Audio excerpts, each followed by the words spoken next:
শহরের চেনা কোলাহল পেরিয়ে বাসটা যখন বাজিতপুর রোড ধরল, তখন বিকেলের নরম আলো এসে পড়েছে জানলার কাছে। সিটে বসে থাকা জানলা দিয়ে বাড়ির দিকে তাকিয়ে থাকতে থাকতে হারিয়ে যাচ্ছিলাম নিজের ভাবনার গভীরে। অফিস থেকে বাড়ি ফেরবার এই 2 ঘন্টার জার্নিটা রোজই একঘেয়ে লাগে, কিন্তু আজ যেন চারপাশের চেনা দৃশ্যগুলোকেও একটু অন্যরকম দেখাচ্ছে। বাসের জানালা দিয়ে বাইরের দৃশ্য যেন আমার কাছে একটা জীবন্ত সিনেমা হলের মতন। প্রতি মুহূর্তে দৃশ্যগুলো পাল্টে পাল্টে যাচ্ছে। সবুজ ধানের ক্ষেত, ছোট ছোট গাছ, আর দূর থেকে দূর দিগন্তে মিলিয়ে যাওয়া মেঘ। আমি ভাবতে লাগলাম আমার নতুন গল্পের একটা সুন্দর প্লট। এই বাসে যারা বসে আছে তারা প্রত্যেকেই কোনো না কোনো গন্তব্যে যাচ্ছে।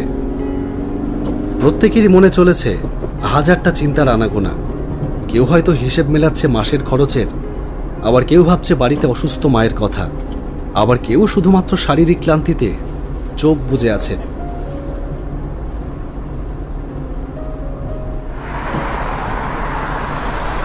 বাসটা একটা মোড়ের মাথায় এসে থামল। কয়েকজন যাত্রী নামলেন আর কয়েকজন যাত্রী উঠলেন। তাদের মধ্যে একজন বৃদ্ধ এসে বসলেন আমার ঠিক সামনের সিটটাতে। তার পরনে সাধারণ সুতির পাঞ্জাবি, চোখে মোটা ফ্রেমের চশমা, আর হাতে একটা কাপড়ের থলে।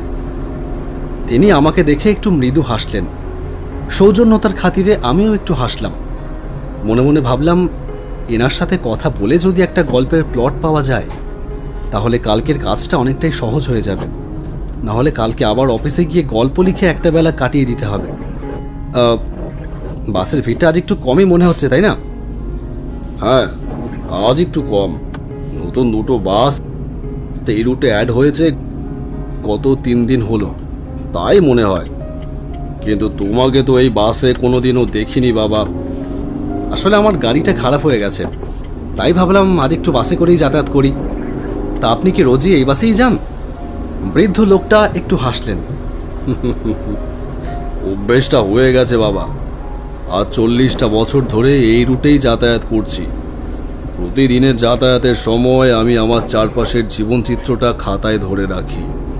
আপনি কি গল্প লেখেন? গল্পই ভাবো, তবে সেগুলো কাল্পনিক গল্প নয়, সবই সত্যি। এই যেমন আজ বাসে ওঠার সময় দেখলাম একটা ছেলে তার মায়ের আঁচল ধরে বায়না করছে একটা বেলুন কিনবে বলে। মা রাগ করছিলেন, কিন্তু পরক্ষণেই নিজের আঁচল থেকে টাকাটা বার করে সেই বেলুন কিনেই দিলেন। ছেলের মুখের সেই মিষ্টি হাসিটাই আজকে আমার গল্পের প্লট। আমি মুগ্ধ হয়ে শুনছিলাম আর ভাবছিলাম আমরা কত ছোট ছোট আনন্দ আর আবেগকে প্রতিদিন এড়িয়ে চলে যাই। মানুষ ভাবে জীবনটা অনেক জটিল, কিন্তু আসলে জীবনটা অতটাও জটিল নয়। আমরাই আমাদের প্রত্যাশা আর ব্যস্ততা দিয়ে একে কঠিন করে তুলি। এই যে তুমি জানলা দিয়ে বাইরে তাকিয়ে ভাবছিলে, আমি তোমাকে দেখেছিলাম। তোমার চোখে একটা ক্লান্তি আমি স্পষ্ট দেখেছি। আবার এটাও দেখেছি যে একটা নিস্তব্ধ শান্তি। তুমি হয়তো তোমার কোনো চেনা মানুষের কথা বা সুন্দর কোনো স্মৃতির কথা ভাবছিলে। বৃদ্ধ লোকটা কিভাবে আমার মনের কথা ধরে ফেলেছে? আমি সত্যিই কিছুক্ষণ আগে আমার গ্রামের কথা ভাবছিলাম। লোকটা কি মন পড়তে পারে? তোমাকে আমার জীবনের একটা অভিজ্ঞতার কথা বলি, শোনো। আমি কৌতূহলী হয়ে মাথা নাড়ালাম। আজ থেকে প্রায় 10 বছর আগের কথা। আমি তখন একটা বেসরকারি সংস্থায় সেলসম্যানের কাজ করি। কাজের সূত্রে গ্রাম বাংলার প্রত্যন্ত এলাকায় যেতে হতো আমাকে। তো সেবার গিয়েছিলাম দক্ষিণ 24 পরগনা জেলার হিঙ্গলগঞ্জ গ্রামে। কাজ শেষ করে বাড়ি ফিরতে ফিরতে দেরি হয়ে গিয়েছিল। শেষ বাসটা মিস করায় মেঠো পথ ধরে হেঁটেই ফিরতে হলো আমাকে গন্তব্যে।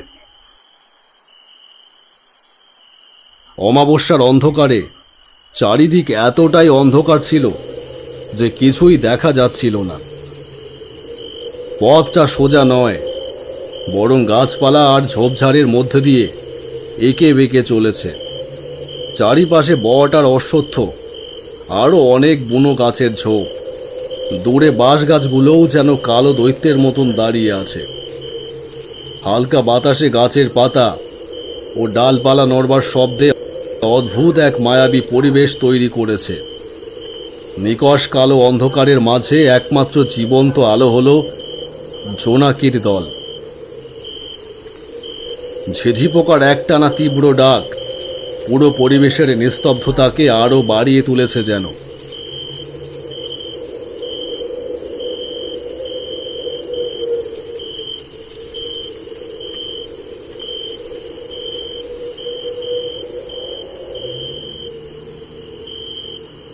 হাঁটতে হাঁটতে হঠাৎ মনে হলো আমার ঠিক পেছনে কে যেন হেঁটে আসছে। আমার শরীর বেয়ে একটা ঠান্ডা স্রোত নেমে গেল। আমি হাঁটার গতিটা একটু বাড়িয়ে দিলাম। পেছনে পায়ের আওয়াজও যেন ঠিক ততটাই দ্রুত বেড়ে গেল। আমি থমকে দাঁড়িয়ে পড়লাম, কিন্তু আশ্চর্যের বিষয় তখন যেন শব্দটাও গায়েব হয়ে গেছে। ভয়ে আমার শরীরটা ধড়ফড় করে কাঁপতে লাগলো। পকেট থেকে দেশলাই বার করে একটা কাঠি জ্বালালাম। কাঠিটা জ্বলে উঠতেই সব শান্ত। কেউ তো নেই। ধুধু অন্ধকার আর কুয়াশা ছাড়া আর কিছুই তো নেই। হাঁপ ছেড়ে ভাবলাম, না, কেউ নেই, হয়তো আমার মনেরই ভুল হবে। দেশলাইয়ের কাঠিটা ফেলে আমি আবার টানা পায়ে হাঁটতে লাগলাম।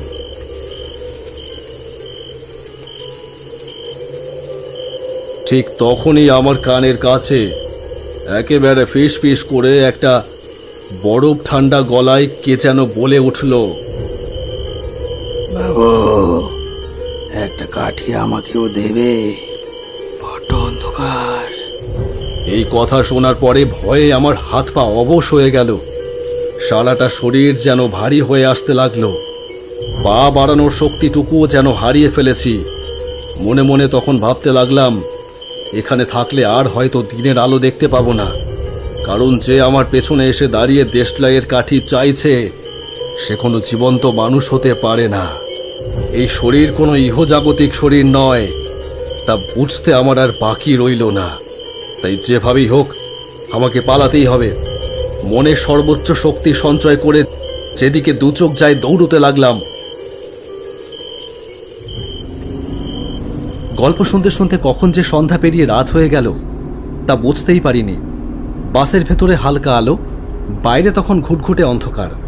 শুধু বাসের হেডলাইটের আলোয় সামনে রাস্তাটা পরিষ্কার দেখা যাচ্ছে। আমি একটু নড়ে চড়ে বসলাম।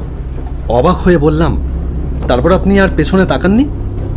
আমার দিকে তাকিয়ে একটু রহস্যময় মৃদু হাসলেন ভদ্রলোক। তারপর একদম নিচু স্বরে বললেন, না, আর তাকাইনি। তবে আজ এই বাসে উঠবার পর থেকেই আমার কেন যেন বারবারই মনে হচ্ছে। তিনি একটু থামলেন। বাসের জানলা দিয়ে আসা কনকনে ঠান্ডা হাওয়া যেন আমার সারাটা শরীরকে কাঁপিয়ে দিয়ে গেল। আমার পেছনে আজও কেউ একজন কাঠি চেয়ে দাঁড়িয়ে আছে। কথাটা শেষ হবার সঙ্গে সঙ্গে বাসের ভেতরের সমস্ত আলো এক সেকেন্ডের জন্য দপ করে নিভে আবার জ্বলে উঠল। আর ঠিক তখনই আমি খেয়াল করলাম সামনের সিটটা একেবারে ফাঁকা, সেখানে কেউ বসে নেই। ততক্ষণে গাড়ির ভেতরে থাকা সমস্ত যাত্রীরা তাদের নিজস্ব গন্তব্যে নেমে গেছে। সম্পূর্ণ ফাঁকা বাসটাই কেবল শুধুমাত্র আমি একাই এগিয়ে চলেছি ধুধু প্রান্তর পেরিয়ে নিস্তব্ধ পথে।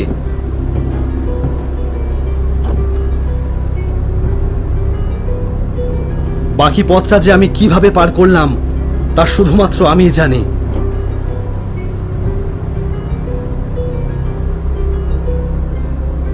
ঘড়িতে তখন রাত 9:30। ততক্ষণে বাসটা এসে থামলো শ্যামতলা মোড়ে, আমার গন্তব্যে। মনে যেন একটুখানি বল ফিরে পেলাম। আর সময় নষ্ট না করে তড়িঘড়ি বাস থেকে নেমে পড়লাম।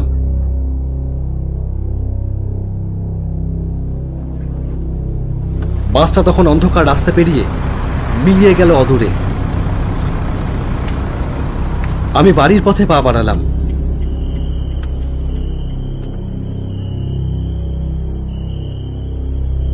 পেছন থেকে যেন মনে হতে লাগলো, একটা দেশলাইয়ের কাঠি দেবে বাবু, ভীষণ অন্ধকার।